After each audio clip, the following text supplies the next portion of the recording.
चलिए, सभी को स्क्रीन नजर आ रही है? ठीक है, रिकॉर्डिंग स्टार्ट कर दी है मैंने। ओके, चलिए, वाइड डिफेक्ट क्या होता है, किसी को पता है कुछ? What is the defect wide? Bubbles रह जाना, राइट। तो बेसिकली क्या है, बबल्स बनते हैं प्लास्टिक के अंदर। क्या बनते हैं? कुछ बबल्स क्रिएट हो जाते हैं। तो बबल्स क्या है, एक मोल्डिंग डिफेक्ट है। मोल्डिंग डिफेक्ट है, ठीक है। तो मोल्डिंग डिफेक्ट के लिए हम लोग कुछ चीजें बनाते हैं, डिजाइन करते हैं, ठीक है। बेसिकली क्या होता है कि एयर ट्रैप्ड हो जाती है किसी पार्ट के अंदर। जैसे कि मान के चलो हमारे पास ये कंपोनेंट है, 1 मिनट, ठीक है। तो वाइड बेसिकली क्या होता है, कुछ खाली जगह होती है किसी भी प्लास्टिक कंपोनेंट के अंदर। जैसे फॉर एग्जांपल आपके पास कोई प्लास्टिक कंपोनेंट है, तो उसके अंदर कुछ खाली जगह रह जाएंगे अंदर। जब आप उसका सेक्शन व्यू काट के देखोगे ना, तो आपको उसके अंदर कुछ गैप नजर आएगा। तो बेसिकली क्या होता है कि जब इसके अंदर से मटेरियल फ्लो होता है, फॉर एग्जांपल इसके अंदर से क्या मटेरियल इस तरह से फ्लो हुआ, ठीक है। जब इस तरह से मटेरियल इसके अंदर फ्लो होगा, तो फ्लो होने के बाद क्या होता है कि इसके अंदर बेसिकली क्या है कि जो मटेरियल, जो प्लास्टिक मटेरियल है, वो उसके अंदर केमिकल्स हैं। केमिकल जो है वो गैसेस प्रोड्यूस करते हैं, राइट। तो वो जो गैसेस होती है ना, जो एक्सेस गैसेस होती है, वो गैसेस क्या है, इसके अंदर ट्रैप्ड हो जाती है, वो अपनी जगह घेर लेती है। उसके अंदर क्या हो जाती है, वो ट्रैप्ड हो जाती है, और वो वहीं पर क्या हो जाता है, मटेरियल सूख जाता है, ठंडा हो जाता है, राइट। तो उसके बीच में क्या बन जाती है, गैप बन जाती है। इसके कारण एक और चीज होती है, जैसे कि मान के चलो मेरे पास ये कंपोनेंट है, ओके, चलो ये देखते हैं, ध्यान से देखना। जैसे मेरे पास ये कंपोनेंट है, इसके अंदर क्या है, मैं यहाँ से इसके अंदर क्या प्रोवाइड करा रहा हूँ, मटेरियल प्रोवाइड करा रहा हूँ, सब मटेरियल फील हो रहा है, ठीक है। अब मटेरियल, फॉर एग्जांपल मटेरियल की डेंसिटी ज्यादा है, उसके अंदर एयर वॉइड्स वगैरह प्रोड्यूस नहीं हो सकते, फॉर एग्जांपल, राइट, ठीक है। तो मटेरियल क्या करेगा, वो गैसेस को धक्का मारेगा, गैसेस तो प्रोड्यूस होंगी, धक्का मारेगा, और कहां पर ले जाएगा वो, या तो वो इस कोने पे पहुंचा देगा, या तो इस कोने पे पहुंचा देगा, राइट, राइट, ठीक है। तो यहां पर जब पहुंचेगा ना मटेरियल, तो मटेरियल यहां पर पहुंचने के बाद इसको धक्का मारेगा, यहां पर धक्का मारेगा, और गैसेस क्या रहेंगी, वो यहां पर ट्रैप्ड हो जाएगी, यहां पर ट्रैप्ड हो जाएगी। जब मान के चलो इसके अंदर मटेरियल इसको धक्का मार रहा है, तो वहां पर प्रेशर कम हो रहा है। अगर प्रेशर कम हो रहा है तो वहां पर भाई टेम्परेचर राइज होगा, प्रेशर कुकर टाइप, राइट। अगर वहां पर प्रेशर बढ़ रहा है, तो इसका मतलब टेम्परेचर राइज होगा। जैसे ही वहां पर टेम्परेचर राइज होता है, वहां पर मटेरियल को जला देता है, मटेरियल को क्या कर देता है, वो जला देता है, ठीक है। तो वहां पर बर्न मार्क प्रोड्यूस होते हैं। तो बर्न मार्क प्रोड्यूस होने का कारण यह है कि वहां पर जो मटेरियल रहता है, वो गैसेस प्रोड्यूस करता है, वो गैसेस क्या होती है, वो वहां पर फंस जाती है, और जब दबाव पड़ता है उसके ऊपर, जब उसके ऊपर प्रेशर पड़ेगा, तो उसका टेम्परेचर बढ़ जाता है। टेम्परेचर इंक्रीज होने के कारण वहां का मटेरियल क्या हो जाता है, जल जाता है, राइट, ठीक है। तो भाई दो चीजें समझी, बबल्स भी प्रोड्यूस होते हैं, और क्या प्रोड्यूस होते हैं, और बर्न मार्क भी प्रोड्यूस होते हैं, दो चीजें होती है, राइट, ठीक है। चलो भाई आप समझते हैं। बेसिकली इसी डिफेक्ट को अवॉइड करने के लिए हम लोग एयर वेंट का उपयोग करते हैं, एयर वेंट का यूज किया जाता है, ठीक है, इसी चीज को अवॉइड करने के लिए।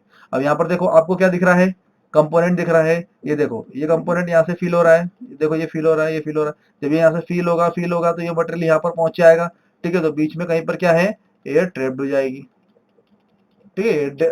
डेंसिटी के ऊपर डिपेंड करता है, ठीक है। ये एयर ट्रैप्ड हो गई, ठीक है, समझ में आया इतना? इसको हम लोग क्या बोलते हैं, और हम लोग इसको वाइड्स भी बोलते हैं, ठीक है, वैक्यूम वाइड्स भी बोलते हैं, एयर पॉकेट्स भी बोलते हैं। अलग अलग जगह अलग अलग इसकी आपको टर्मिनोलॉजी मिलेगी भाई, एयर पॉकेट्स भी बोला जाता है, ठीक है, ठीक है। बाकी डिफेक्ट तो है, आपका कंपोनेंट है वो अच्छा नहीं दिखेगा इसके कारण, ठीक है। इसमें एक थंब रूल लेके चलो, ये मोल्डिंग का जो वेंट होता है ना, वेंट, वो वेंट को हम लोग कहाँ प्रोवाइड कराते हैं, usually on the cavity side, cavity side पे हम लोग प्रोवाइड कराते हैं, ठीक है, आए समझ में, ठीक है, इसको समझो, ठीक है। बाकी तो आप धीरे धीरे समझ जाओगे, ठीक है। एयर वेंट को जब हम लोग डिजाइन करते हैं ना, तो कुछ बेसिक चीजें हैं, उसको समझना थोड़ा सा जरूरी है कि क्या चीजें हैं भाई। देखो, यहाँ पर देखते हैं, सबसे पहली चीज यहाँ पर है वेंट लैंड। क्या है ये, वेंट लैंड, ओके। बेसिकली ये वाला जो वेंट है ना, ये है प्राइमरी वेंट, यहां से लेकर यहां तक का प्राइमरी वेंट। यहां से लेकर ये केविटी जहां पर खत्म होती है, मतलब केविटी की प्लेट जहां पर खत्म होगी ना, ये क्या है, सेकेंडरी वेंट। ये क्या है, सेकेंडरी वेंट, ओके। ये है primary went depth, primary went depth. यह है secondary went depth, secondary went depth, clear है, ठीक है। ये जो ब्लू कलर का पोर्शन दिख रहा है आपको, ये क्या है? कंपोनेंट है। क्या है? ये कंपोनेंट है। ठीक है, यहाँ पर ये जो दिख रहा है ना आपको, ये लंबाई, इसको क्या बोलते हैं? इसको वेंट लैंड बोला जाता है। ठीक है, ठीक है। प्राइमरी वेंट डेप्थ को हम लोग क्या करेंगे, देखेंगे भाई। बेसिकली सिलेक्शन हमको क्या करना है? प्राइमरी वेंट डेप्थ सिलेक्शन करना है। ठीक है, जनरल डायमेंशन की अगर मैं बात करूं तो किस तरह से जनरल डायमेंशन ले आते हैं? ये हमारे पास कंपोनेंट का इंप्रेशन है, कंपोनेंट का इंप्रेशन है, तो उसके बाद ये वाली जो जगह दिख रही है आपको, यहां से लेकर 2, तो मतलब आप इसको बोल सकते हो 2 से 3 mm तक, 2 to 4 mm आप क्या ले सकते हो? इसका लेंथ ले सकते हो। किसका? प्राइमरी वेंट का। ठीक है, प्राइमरी वेंट की डेप्थ जनरली 2 माइक्रोन से लेकर 20 माइक्रोन तक हम लोग ले सकते हैं। ऐसा नहीं, उससे ज्यादा भी ले सकते हैं। ठीक है, लेकिन अभी मैं 20 माइक्रोन लेके चल रहा हूँ। अगर जनरली अगर मैं बात करूँ तो 20 माइक्रोन लेके चल रहा हूँ।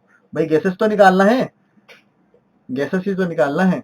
ओके, उसके बाद देखते हैं यहाँ पर बेसिकली देखो क्या, यहाँ पर 2 चीजें डिपेंड करती है। यहाँ पर आपकी मैन्युफैक्चरिंग जो है प्रिसीजन में है कि नहीं।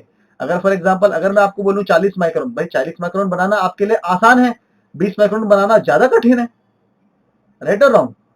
20 माइक्रोन में डेप्थ करना ज्यादा कठिन है, 40 माइक्रोन में डेप्थ करना आसान है। अगर मैं आपको वैसे ही बोलूं कि 5 mm का आपको काटना है, 5 mm का डेप्थ काटना है किसी के अंदर, तो वो आसान रहेगा। अगर मैं आपको बोलूंगा 0.1 का काटना है, वो कठिन रहेगा। राइट, प्रिसीजन बढ़ जाता है ना। ठीक है, अब यहां पर ये जो सेकेंडरी वेंट की जो डेप्थ दिख रही है आपको, सेकेंडरी वेंट की डेप्थ ये दे सकते हो 0.22 लेकर 0.5। 0.2 मतलब होता है 200 माइक्रोन एंड 0.5 मतलब होता है 500 माइक्रोन। ठीक है, मतलब 0.2 से लेकर 0.5 तक इसकी क्या दे सकते हो आप? सेकेंडरी डेप्थ दे सकते हो, सेकेंडरी वेंट की डेप्थ दे सकते हो। बेसिकली क्या है कि ये वाला जो एरिया दिख रहा है आपको, यहां से निकलना इंपॉर्टेंट है। यहाँ पर देखो बेसिकली ऐसा है, मान के चलो ये है आपके पास। ठीक है, ये मान के चलो एक वो है, क्या बोलते हैं, एक सुरंग है। ठीक है, ये मान के चलो 3 फीट की है। कितनी फीट की है? डायस का 3 फीट है। भाई 3 फीट के अंदर से आपका निकलना थोड़ा सा मुश्किल हो जाता है। यहां तक तो निकल जाओगे आप, लेकिन इसके बाद जो ये वाला जो एरिया है, ये कितना है? 6 फीट है। भाई यहां से तो आराम से चल के चले जाओगे, कोई प्रॉब्लम नहीं होगी। यहाँ पर कोई दिक्कत आएगी क्या? नहीं आएगी। तो इसका मतलब जो गैसेस है, वो गैसेस इतने में से आसानी से निकल जाएंगे। भाई इतने में से मटेरियल भी नहीं निकलना चाहिए, इतने में से गैसेस जो रहेंगी वो आसानी से निकल जाएगी। और बेसिकली यहाँ पर इसके पास जगह रहना चाहिए, है कि नहीं? ठीक है, तो बस बिल्कुल वही कंसेप्ट है, तो गैस को भी वैसे ही अज्यूम करो। ओके,